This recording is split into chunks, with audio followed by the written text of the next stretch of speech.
ಪುಸ್ತಕ ಪ್ರಕಟಣೆಯ ಹಿನ್ನೆಲೆಯಿಂದ ಸ್ವಲ್ಪ ಎರಡು ಮಾತು ಹೇಳಬೇಕಾಗುತ್ತೆ. ನಾವ್ರು ನನಗೆ ಪರಿಚಯಿಸ್ತಾರಲ್ಲ, ನಾವ್ರು ಅವರ ಲೇಖನಗಳನ್ನು ನಾನು ಓದಿದ್ದು ಕಡಿಮೆ. ಹೊಸದಿಗಂತ ಮೊದಲಾದ ಉದಯವಾಣಿ ಮೊದಲಾದ ಪತ್ರಿಕೆಗಳಲ್ಲಿ ಲೇಖನ ಬರ್ತಿತ್ತು. ನಾನು ಗ್ಲ್ಯಾನ್ಸ್ ಮಾಡಿರ್ಬೋದು, ಹಠ ಹಿಡಿದು ಒಂದು ಇಡೀ ಲೇಖನವನ್ನು ಪ್ರಾಯಶಃ ಓದಿರಲಿಲ್ಲ.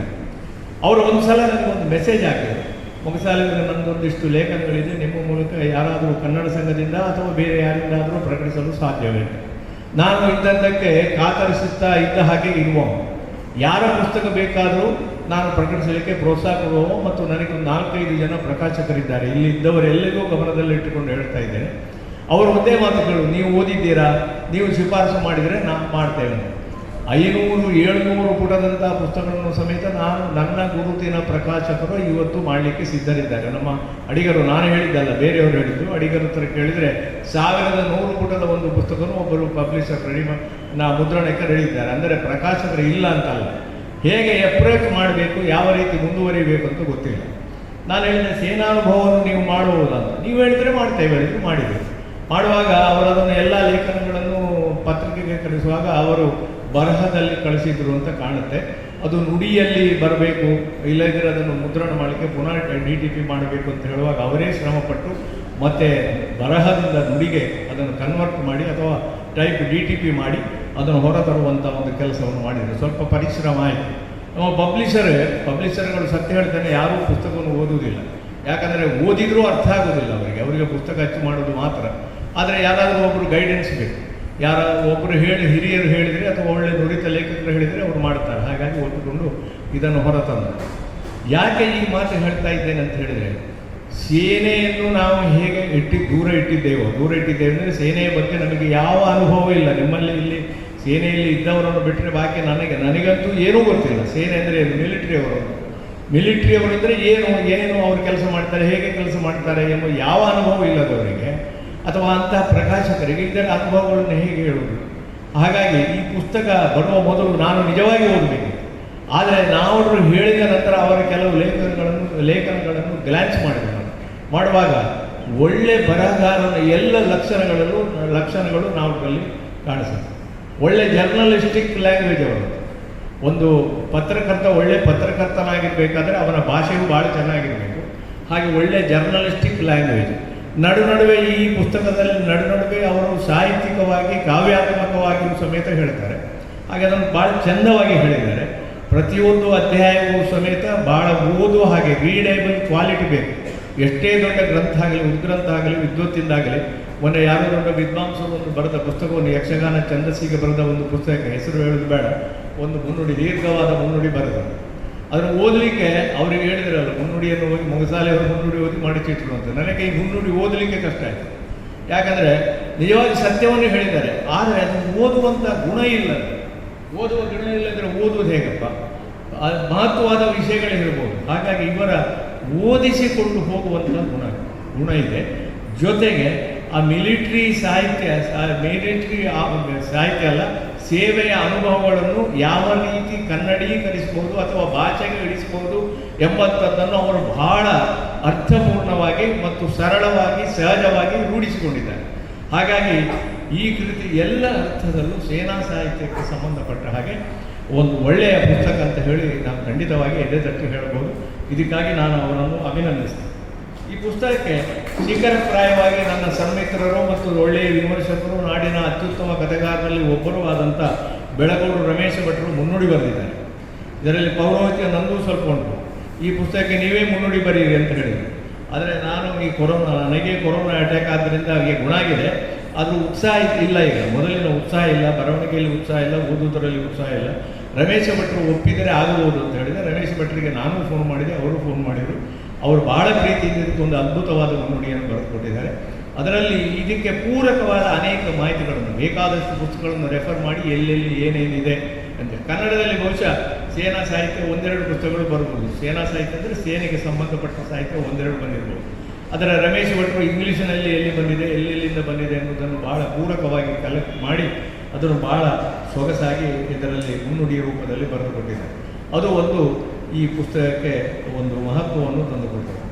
ಜೊತೆಗೆ ಈ ಪುಸ್ತಕದ ಬಗ್ಗೆ ಈಗಾಗಲೇ ನಾನು ಹೇಳಿದಾಗೆ ಸೋಮಯಾಜಿ ಅಂತ ಹಿರಿಯರು ಮಾತಾಡಿದರೆ ಒಳ್ಳೆಯದು ಅಂತ ಹೇಳಿದಕ್ಕೆ ಅವರು ಒಪ್ಪಿದ್ದು ಸಮೇತ ಈ ಪುಸ್ತಕದ ಮೌಲಿಕತೆಗೆ ಒಂದು ಉದಾಹರಣೆ. ಅದೆಲ್ಲ ಸೇನೆಗೆ ಸಂಬಂಧಪಟ್ಟರೆ ಮಿಲಿಟರಿ ಸಾಹಿತ್ಯದ ಬಗ್ಗೆ ನಾನು ಯಾಕೆ ಮಾತಾಡಬೇಕು ಅಂತ ಉಡಾಸೆ ಉತ್ತರವನ್ನು ಕೊಡದೆ ಭಾಳ ಪ್ರೀತಿಯಿಂದ ಸೋಮಯಾಜಿಯವರು ಇದನ್ನು ಒಪ್ಪಿಕೊಂಡದ್ದು ಸಮೇತ ನನಗೆ ಭಾಳ ಸಂತೋಷ ಕೊಟ್ಟಿದೆ. ಜೊತೆಗೆ ಕುಂದಪ್ರಭದ ಸಂಪಾದಕರನ್ನು ಇದರಲ್ಲಿ ಬಳಸಿಕೊಂಡದ್ದು. ಯಾಕಂದರೆ ಅನೇಕ ನಾವುಗಳ ಲೇಖನಗಳು ಕುಂದಪ್ರಭ, ಹೊಸದಿಗಂತ, ಉದಯವಾಣಿ ಇನ್ನೂ ಅನೇಕ ಪತ್ರಿಕೆಗಳು ಪ್ರಕಟಿಸಿದ್ದಾರೆ. ಒಬ್ಬ ಸಂಪಾದಕರನ್ನು ಸಮೇತ ಇಂಥ ವೇದಿಕೆಯಲ್ಲಿ ಗುರುತಿಸುವುದು ಸಮೇತ ಬಹಳ ಅಗತ್ಯ ಮತ್ತು ಅವರನ್ನು ಗೌರವಿಸುವುದು ಸಮೇತ ಬಹಳ ಅಗತ್ಯ ಎಂಬ ದೃಷ್ಟಿಯಿಂದ ಅವರನ್ನು ಸಮೇತ ಈ ಸಮಾರಂಭದಲ್ಲಿ ಒಳಗೊಂಡದ್ದು ಬಹಳ ಸಂತೋಷ. ಈ ಕೃತಿಯಲ್ಲಿ ನಾನು ಈಗಾಗಲೇ ಹೇಳಿದರೆ 3 ಆಯಾಮ ಇದೆ. ಅನಂತರ ನನಗೆ ಬಹಳ ಮುಖ್ಯವಾಗಿ ಕಾಣೋದು ಇದರಲ್ಲಿ 2 ಭಾಗ ಇದೆ. ಮೊದಲ ಭಾಗ ಅಂತೂ ಬಹಳ ಸೊಗಸಾಗಿದೆ. ಎರಡನೇ ಭಾಗ ನಾನು ಹೇಳಿದಾಗ ಮೊದಲದ್ದು ಸೇವಾನುಭಾವ, ಯಾವುದು ಸೈನಿಕ ಸೇನಾನುಭಾವ, ಅದು ನಿಜವಾಗಿ ಅನುಭವ, ಹಿಂದೆ ಹೇಳಿದದ್ದನ್ನು ಹೇಳುವಂಥದ್ದು. ಅದು ಇವತ್ತಿನ ವಿದ್ಯಾರ್ಥಿಗಳಿಗೆ ಮೊದಲ ಭಾಗ, ಇವತ್ತಿನ ನಮ್ಮ ಕಾಲೇಜು ವಿದ್ಯಾರ್ಥಿಗಳಿಗೆ ಮಾತ್ರವಲ್ಲ ನಾಗರಿಕರಿಗೆ ಸಮೇತ ಬಹಳ ಅಗತ್ಯವಾಗಿದೆ. ಎರಡನೇದು ಸೇವಾನುಭಾವ, ಎರಡನೇ ಭಾಗದ್ದು ಸೇವಾನುಭಾವ ಅಂದರೆ ಏನಿರುತ್ತೆ, ಅದರ ಮಿಲಿಟರಿ ಶಿಸ್ತು ಇತ್ಯಾದಿಗಳು ಏನಿರುತ್ತೆ ಅಂತ ಹೇಳುವಂಥದ್ದು ಎರಡನೇ ಭಾಗ.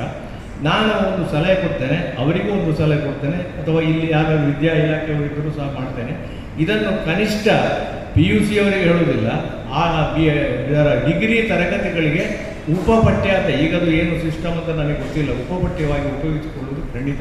ಒಂದು 5 ವರ್ಷ ಇದು ನಮ್ಮ ಮಂಗಳೂರು ಯೂನಿವರ್ಸಿಟಿಯಲ್ಲಿ ಎಲ್ಲ, ಈಗ ನಿಮ್ಮ ಯಾವ ಡಿಗ್ರಿಗಳು ಉಂಟಂತ ಹೇಳೋದು ನನಗೆ ಗೊತ್ತಿಲ್ಲ, ಅದರಲ್ಲಿ ಕೆಲವೊಂದಕ್ಕಾದರೂ ಬಹಳ ಮುಖ್ಯವಾದ ಇದಕ್ಕಾದರೂ ಇದೊಂದು ಉಪಪಠ್ಯವಾಗಿ ಮಾನ್ಯ ಮಾಡಿದ್ದಾರೆ. ಒಂದಿಷ್ಟು ಜನ ಸೇನೆಗೆ ಸೇರಲಿಕ್ಕೆ ಸಾಧ್ಯ ಆಗ್ತದೆ. ಯಾಕಂದರೆ ಸೇನೆ ಅಂದರೆ ನಮ್ಮಲ್ಲಿ 2 ರೀತಿಯ ತಪ್ಪು ತಿಳುವಳಿಕೆಗಳು.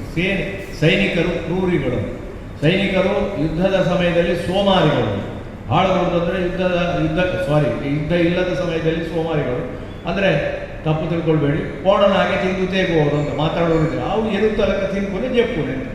ಈ ರೀತಿಯ ತಪ್ಪು ತಿಳುವಳಿಕೆ ಒಂದು ಸೈನ್ಯದ ಬಗ್ಗೆ ನಮ್ಮ ಸಾಮಾನ್ಯ ಜನರಲ್ಲಿದೆ.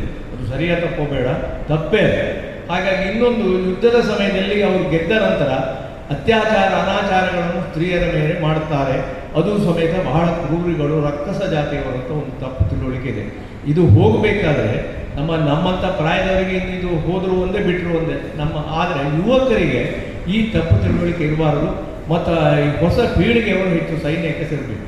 ಸುಮಾರು 13 ಲಕ್ಷದಷ್ಟು ಇರುವ ನಮ್ಮ ಸೇನೆಯಲ್ಲಿ ವರ್ಷ ಒಂದಕ್ಕೆ 50,000ದಷ್ಟು ಜನ ನಿವೃತ್ತರಾಗ್ತಾರೆ ಅಂತ ಹೇಳಿದರೆ, ಸೈನ್ಯಕ್ಕೆ ಹೋಗೋವರೇ ಇಲ್ಲ ಅಂತ ಹೇಳಿದರೆ, ಮುಂದೊಂದು ದಿನ ನಾವು ಎಷ್ಟು ಹಾಯಾಗಿರ್ತೇವೆ ಅಂತ ಹೇಳಿದರೆ, ಕಾಶ್ಮೀರದಲ್ಲಿ ಈಗ ಏನಾಗ್ತದೆ ಅಥವಾ ಇನ್ನೊಂದು ಕಡೆಯಲ್ಲಿ ಏನಾಗ್ತದೆ ಎಂಬುದು ನಮಗೆ ಗೊತ್ತೇ ಇಲ್ಲ.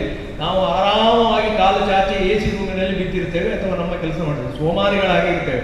ಅಲ್ಲಿ ಅವರು ಗನ್ನನ್ನು ಕೋವಿಯನ್ನು ತನ್ನ ಬೆಡ್ಡಿನಲ್ಲೇ ಇಟ್ಟುಕೊಂಡು ರಾತ್ರಿ ಹಗಲು ನಿದ್ರೆ ಸಹ ಮಾಡಿದೆ ನಮಗೆಯಾಗಿ ತಮ್ಮ ಜೀವವನ್ನು ಪಣ ಇಟ್ಟು ಕಾಯುವ ಒಂದು ಸ್ಥಿತಿಯನ್ನು ಓದುವಾಗ ರೋಮಾಂಚನ ಅಲ್ಲ, ನಿಮಗೆ ದುಃಖ ಆಗುತ್ತೆ. ನಮ್ಮ ಸೈನಿಕರು ಎಷ್ಟು ಇದು ಮಾಡ್ತಾರೆ, ಅವರಿಗೆ ಹೆಂಡತಿ ಮಕ್ಕಳು ಯಾವುದು ಬಗ್ಗೆ ಆಲೋಚನೆ ಮಾಡೋದು. ಇನ್ನೊಂದು, ನಾವು ಜಾತ್ಯಾತೀತತೆ ಅಂತ ಹೇಳುವಂಥದ್ದು ನಮ್ಮ ಇವತ್ತಿನ ಈ ದೇಶದಲ್ಲಿ ಸೆಕ್ಯುಲರಿಸಮ್ ಎಂಬುವಂಥದ್ದು ಬೋಗಸ್ ಆಗಿದೆ. ಜಾತ್ಯಾತೀತೆ ಇಲ್ಲ. ಈಗ ನಾನು ಅದನ್ನು ಬಂದರೆ ಎಲ್ಲಿಯೋ ರಾಜಕೀಯದ ಎಲ್ಲಿಂದ ಎಲ್ಲಿಗೆ ಹೋಗ್ತದೆ, ಎಲ್ಲರಿಗೂ ಮೀಸಲಾತಿ ಬೇಕು. ಈಗ ಬ್ರಾಹ್ಮಣರು ಒಂದು ಬಾಕಿ ಕಾಣುತ್ತೆ, ಬ್ರಾಹ್ಮಣರು ಎಲ್ಲಿ ಕೊಟ್ಟಿದ್ದಾರೆ ಮೀಸಲಾತಿ ಅಂತ ಸುದ್ದಿ ಉಂಟು, ನಮಗೆ ಸಹ ಸಿಗಬೇಕಂತೆ ಮೀಸಲಾತಿ. ಎಲ್ಲರಿಗೂ ಆಯಾಯ ಜಾತಿ ಮುಖ್ಯ, ಆಯಾಯ ಧರ್ಮ ಮುಖ್ಯ. ಸೇನೆಯಲ್ಲಿ ಸೇನಾ ಧರ್ಮ ಅಷ್ಟೇ ಹೊರತು ಯಾವ ಜಾತಿಯೂ ಇಲ್ಲ.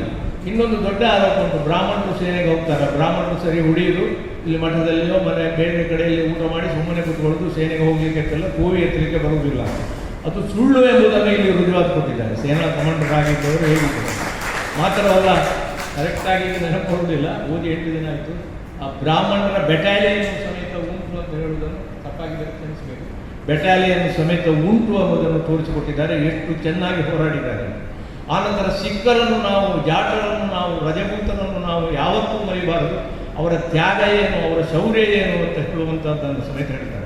ತಾನು ಸಾಯ್ತೇನೆ ಅಂತ ಹೇಳಿ ಗೊತ್ತಿದ್ದರೂ ಸಮೇತ 20 ಜನರನ್ನು ಕೆಡವಿ, ಅವನ ಹೆಸರೆಲ್ಲ ಮರ್ತೋಗಿದೆ, ಅವ ಪಾಪ ಖಂಡಿತ ಸಾಯ್ತೇನೆ ಅಂತ 20 ಜನರಿಗೆ ಅಭಿಮನ್ಯುವಾಗಿ ಹೋರಾಟ ಕೊಟ್ಟ ಒಬ್ಬ ಸಿಂಗ್ ಪಂಜಾಬಿ ಸೈನಿಕ ತನ್ನ ಜೀವನವನ್ನೇ ಬಲಿದಾನ ಕೊಟ್ಟವನನ್ನು ನೆನೆಸಿಕೊಂಡರೆ ಕಣ್ಣಲ್ಲಿ ನೀರು ಬರ್ತದೆ. ನಾವು ಎಷ್ಟು ಆರಾಮಾಗಿರ್ತೇವೆ ಅಂತ ಹೇಳಿದರೆ ಮಿಲಿಟ್ರಿಗೆ ಅಂತ. ಹಾಗಾಗಿ ಮಿಲಿಟ್ರಿಗೆ ನಾನು ಸಣ್ಣವನಿದ್ದಾಗ ನನಗೆ ಮಿಲಿಟ್ರಿಗೆ ಹೋಗುವ ಐಡಿಯಾ ಇದ್ದಿಲ್ಲ, ಏನೂ ಇದ್ದಿಲ್ಲ. ಇದ್ರೂ ಸಮೇತ ನಮ್ಮ ಮನೆಯವರು ಖಂಡಿತ ಒಪ್ತಿದ್ದಿಲ್ಲ, ಮಿಲಿಟ್ರಿಗೆ ಹೋಗೋದು ಬೇಡ. ನನ್ನ ಸೋದರನೇ ಮಿಲಿಟ್ರಿಯಲ್ಲಿ ಹೋಗಿ ಕರ್ನಲ್ ಆಗಿದ್ದಾನೆ. ಅವ MD ಮಾಡಿ, ಸೈಕಾಲಜಿ MD ಮಾಡಿ ಈಗ ಪೂನಾದಲ್ಲಿದ್ದಾನೆ ಆಸ್ಪತ್ರೆಯಲ್ಲಿ. ಅವನು ಸಮೇತ ಮಿಲಿಟ್ರಿ, ಈ ಡಾಕ್ಟರ್ ಆದ ಅಂತೇಳಿ ಇಲ್ಲೇ ಡಾಕ್ಟರ್ಗಳಾಗಿ ನನ್ನ ಹಾಗೆ ಕೂತು ತಿನ್ನುವುದಲ್ಲ, ಅವರು ಸಮೇತ ಮಿಲಿಟ್ರಿ ಮಾಡ್ತೀವಿ ಏನು ಅಂತ ಅದನ್ನು ಎಲ್ಲವನ್ನು ಪ್ರತಿಯೊಬ್ಬನು ಕ್ಲಾರ್ಕ್ನಿಂದ ಹಿಡಿದು ಬಟ್ಲರ್, ಅಡಿಗೆ ಮಾಡುವವನಿಂದ ಹಿಡಿದು ಅವ ಏನದು ಕಮಾಂಡರ್, ಲೆಫ್ಟಿನೆಂಟ್ ಏನು, ಎಲ್ಲರಿಗೂ ಒಂದೇ ಕಾನೂನು. ಯಾರಿಗೂ ಜಾತಿ ಇಲ್ಲ, ಎಲ್ಲ ಮಾನವ ಜಾತಿ ಬಿಟ್ಟರೆ, ಮಾನವ ಧರ್ಮ ಬಿಟ್ಟರೆ ನಾನು ಕ್ರಿಶ್ಚಿಯನ್, ನಾನು ಬ್ರಾಹ್ಮಣ, ನಾನು ಇದು ಅಂತ ಇಲ್ಲ. ಆದರೆ ನಿಮ್ಮ ಧರ್ಮ ಆಚರಣೆಗೆ ಅಲ್ಲಿ ಅಡ್ಡಿ ಇಲ್ಲ. ಬ್ರಾಹ್ಮಣರ ಪ್ರಕಾರ ಹೋಮ ಹವನಗಳನ್ನು ಮಾಡ್ಬೋದು. ಹೋಮ ಹವನಗಳನ್ನು ಮಾಡುವಾಗ ಮುಸ್ಲಿಮರು ಸಮೇತ ಭಾಗವಹಿಸಬೇಕು. ಆನಂತರ ಸಿಖ್ಖರು ಮಾಡುವಂಥ ಕ್ರಿಯೆಯಲ್ಲಿ ಉಳಿದ ಜಾತಿಯವರು ಭಾಗವಹಿಸಬೇಕು. ಮುಸ್ಲಿಮರು ನಮಾಜ್ ಮಾಡುವಾಗ ಬ್ರಾಹ್ಮಣರು ಹೋಗಿ ಅಲ್ಲಿ ಅಟೆಂಡ್ ಆಗಬೇಕು. ಇಷ್ಟು ಔದಾರ್ಯ ನಮ್ಮ ಸೇನೆಯಲ್ಲಿ ಉಂಟು ಅಂತ ಗೊತ್ತೇ ಇಲ್ಲ. ಆನಂತರ ಬೆನಿಫಿಟ್ಗಳು, ಸೇನೆ ಸೇರಿದ ನಂತರ ಅವರಿಗೆ ಎಷ್ಟು ವರ್ಷದ ನಿಯಮ ಇದೆ, 22 ವರ್ಷ ರಿಟೈರ್ ಆದ ನಂತರ ಇಲ್ಲಿ ಭಾಗ್ಯದ ಬಾಗಿಲಿನ ಹಾಗೆ ತೆರೆದಿರ್ತದೆ. ಆದರೆ ನಾವು ಏನು ಮಾಡ್ತೇವೆ ಅಂದರೆ, ಸೇನೆಯಲ್ಲಿ ಅಷ್ಟು ವರ್ಷ ಸೇವೆ ಮಾಡಿದವರಿಗೆ ನಮ್ಮ ಪಬ್ಲಿಕ್ ಅಂದರೆ ನೀವು ನಾವಲ್ಲ, ಪಬ್ಲಿಕ್ ಅಂದರೆ ಸರ್ಕಾರ, ಇದು ಕೆಲಸ ಕೊಡುವಂಥ ಪ್ರೈವೇಟ್ ಫರ್ಮ್ ಆಗಲಿ ಸರ್ಕಾರಿ ಕೆಲಸಗಳಲ್ಲಾಗಲಿ ಅವಕಾಶಗಳನ್ನು ಕಡಿಮೆ ಕೊಡ್ತಾ ಇದ್ದೇವೆ ನಾವು. ನಿಜವಾಗಿ ಅವರಿಗೆಲ್ಲ ಹೆಚ್ಚು ಅವಕಾಶಗಳನ್ನು ಕೊಟ್ಟರೆ ನಮ್ಮ ಈಗ ಕೆಲಸ ಇಲ್ಲ, ನಮಗೆ ಓರಿಯೆಂಟೆಡ್ ಇದರ ಕೆಲಸ ಇಲ್ಲ ಅಂತ ಖಂಡಿತ ದುಃಖಿಸುವ ಅವಶ್ಯಕತೆ ಇಲ್ಲ. ಸೇನೆಗೆ ಹೋದ ಕೂಡಲೇ ಇನ್ನೊಂದು ತಪ್ಪುಗಳಿಗೆ ಹೋದವರೆಲ್ಲ ಸಾಯುವುದಂತೆ, ಖಂಡಿತ ಸುಳ್ಳೆ. ಸೇನೆಗೆ ಹೋದವರು ಸಾಯುವಂಥ ಸಂದರ್ಭ, ಅಂಥ ಸಂದರ್ಭದಲ್ಲಿ ಸಾಯುವುದಷ್ಟೇ ಹೊರತು ಇನ್ನು ಅಂಥ ಸಂದರ್ಭ ಬಹಳ ಕಡಿಮೆ. ಇನ್ನೊಂದು ಬಹಳ ಮುಖ್ಯವಾದ್ದು, ಈ ದೇಶದಲ್ಲಿ ಎಲ್ಲವೂ ಉಂಟು, ಈ ದೇಶದಲ್ಲಿ ಇಲ್ಲದ್ದು ಏನೂ ಇಲ್ಲ. ಈ ದೇಶದಲ್ಲಿ ಇತ್ತು ಅಂತ ಇವರು ಕೃಷ್ಣದೇವರಾಯನ ವರ್ಣನೆ ಹೇಳಿದ್ರಲ್ಲ, ಕೃಷ್ಣದೇವರಾಯನ ಕಾಲದ ಹಾಗೆ ಕಾಂತಾವರ ಕೃಷ್ಣದೇವರಾಯನ ವರ್ಣನೆ ನಮ್ಮದು ಹೋಯ್ತೀಗ. ನಮಗೆ ಯಾಕಂದರೆ ಆರೋಗ್ಯದಲ್ಲಿ ಮಾಡಲಿಕ್ಕೂ ಸಾಧ್ಯ ಇಲ್ಲ, ಆ ಪರಿಸ್ಥಿತಿ ಬಂದಿದೆ. ನಾವು ಇತ್ತು ಎಂಬುದನ್ನು, ಅಂದರೆ ನನ್ನ ಅಜ್ಜನಿಗೆ ಒಂದು ಆನೆ ಇತ್ತು ಅಂತ ಹೇಳಿ ನಮ್ಮ ಹಿರಿಯರ ವೈಭವವನ್ನು ಮಾತ್ರ ಹೇಳೋದಷ್ಟೇ. ನಮ್ಮಲ್ಲಿ, ನಮ್ಮ ದೇಶದಲ್ಲಿ ನಮ್ಮಲ್ಲಿ ಶಿಸ್ತು ಎಂಬುದೇ ಇಲ್ಲ. ಯಾವ ಶಿಸ್ತಿಗೂ ಬೆಲೆ ಕೊಡುವುದಿಲ್ಲ. ಒಂದು ಕಾರ್ಯಕ್ರಮ ಪ್ರಾರಂಭ ಮಾಡುವುದರಿಂದ ನಾನೀಗ ಭಾಷಣ ಮಾಡ್ತೇನೆ ಅಂದರೆ ಇದಕ್ಕೂ ಒಂದು ಶಿಸ್ತು ಬೇಕು.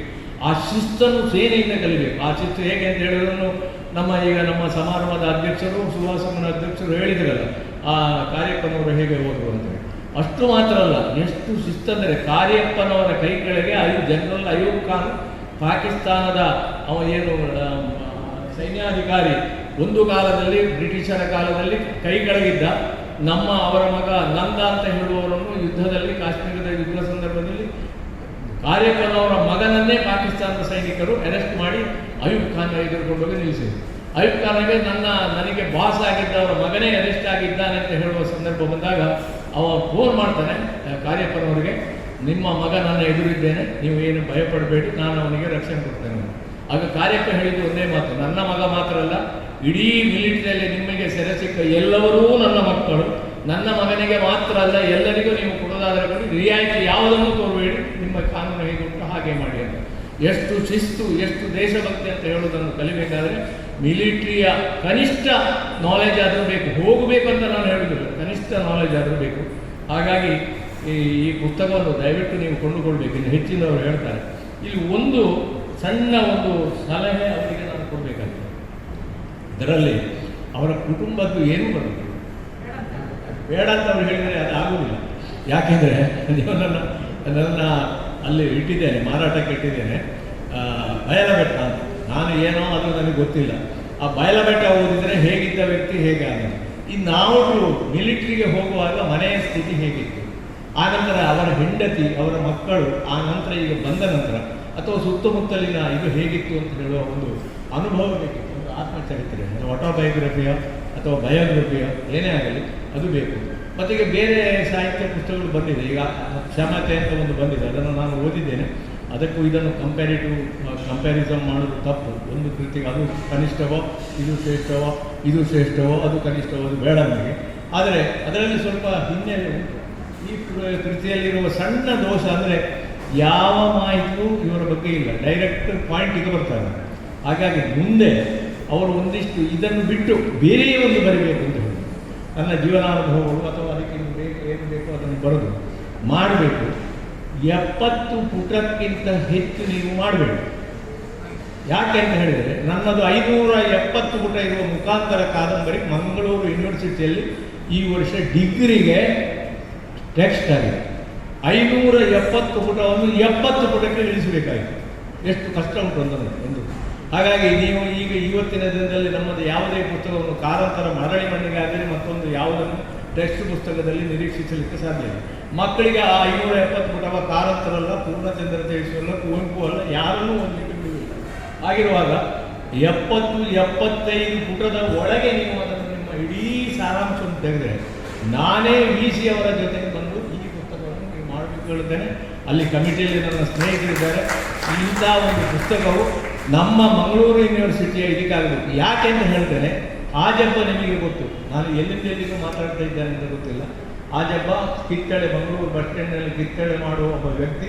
ಒಂದು ಹೈಯರ್ ಪ್ರೈಮರಿ ಶಾಲೆಯನ್ನು ಪ್ರಾರಂಭ ಮಾಡಿ, ಹೈಸ್ಕೂಲ್ ಮಾಡಿ, ಈಗ PU ಕಾಲೇಜ್ ಮಾಡಿ, ಲಕ್ಷಾಂತರ ರೂಪಾಯಿ ಸಾರ್ವಜನಿಕರು ಮತ್ತು ಸಂಘ ಸಂಸ್ಥೆಗಳು ಕೊಟ್ಟು ಇವತ್ತು ದೊಡ್ಡ ಸಂಸ್ಥೆ ಆಗಿದೆ. ಇವತ್ತು ಅವರು ಕೂತ್ಕೊಳ್ಳೋದು ಒಂದು ಇಂಥ ಮನುಷ್ಯ. ಆ ಮನುಷ್ಯನ ಬಗ್ಗೆ ಮೊದಲು ನಾವು ಕಾಂತಾವರ ಕನ್ನಡ ಸಂಘದ ನಾಡಿಗೆ ನಮಸ್ಕಾರದಲ್ಲಿ 44 ಪುಟದ ಪುಸ್ತಕವನ್ನು ಹೊರತಂದಿದೆ. ನೋಡಿ, ನಮ್ಮ ದುರದೃಷ್ಟ ಅಂದರೆ ಮಂಗಳೂರು ಯೂನಿವರ್ಸಿಟಿ ಅವರು ಗಮನಿಸಲೇ ಇಲ್ಲ. ಅವರಿಗೆ ಅಷ್ಟು ಪ್ರಶಸ್ತಿ ಬಂತು, ಪದ್ಮಶ್ರೀ ಬಂತು ಕಳೆದ ವರ್ಷ.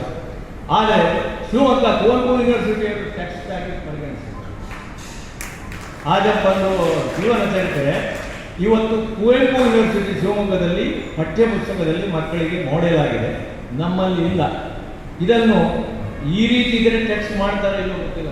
ನಾನು ಅಕಾಡೆಮಿಕ್ ಮನುಷ್ಯ ಅಲ್ಲ, ನಾನೊಬ್ಬ ಸಾಮಾನ್ಯ ವೈದ್ಯ ಮತ್ತು ಸಾಮಾನ್ಯ ಮನುಷ್ಯ. ಈಗ ಸರ್ಕಾರದ ಕಾನೂನುಗಳು, ವಿದ್ಯಾ ಇಲಾಖೆ ನೀತಿ ನಿಯಮಗಳು ಗೊತ್ತಿಲ್ಲ, ಮಾಡ್ತಾ ಗೊತ್ತಿಲ್ಲ. ಇದಕ್ಕಾಗಿ ಬೇರೆಯೇ ಪರಿಶ್ರಮ ಪಟ್ಟು ಒಂದು ಪುಸ್ತಕವನ್ನು ಅವರು ತಯಾರು ಮಾಡಬೇಕು.